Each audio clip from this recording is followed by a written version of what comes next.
ভারতে বাংলাদেশের সহকারী হাই কমিশনে হামলা, আজমির শরীফ দখলের পায়তারা এবং ভারতের সংখ্যালঘুদের উপর নির্যাতনের প্রতিবাদে ভারত দূতাবাস অভিমুখে পদযাত্রা করেছে ইনকিলাব মঞ্চ নামের একটি সংগঠন।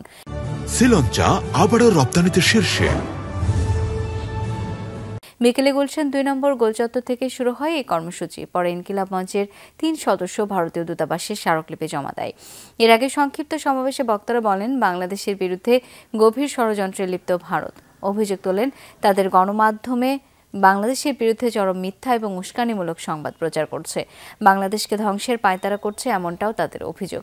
মোদী সরকারকে হুঁশিয়ারি দিয়ে বক্তারা বলেন, বাংলাদেশ আর কোনোদিন ভারতের দাবেদারি করবে না। আজকে এবিপি নিউজ করেছে যে বাংলাদেশে হিন্দু নারীরা শাখা সিঁদুর পরে চলাচল করতে পারে না। আপনারা যারা আছেন এখানে, আপনাদের কাছে প্রশ্ন রাখি, আপনাদের এলাকায় কতজন হিন্দু নির্যাতিত হয়েছে এবং কে শাখা সিঁদুর পরে বের হতে পারে না, এর জবাব আমরা চাই। বাংলাদেশ শুধু না, সারা বিশ্বের সমস্ত শান্তিকামী মানুষদের তরফ থেকে আমরা ইন্ডিয়ান এম্বাসিকে জানাতে চাই, আজমির শরীফ দখল করলে এর পরিণতি হবে অত্যন্ত ভয়াবহ।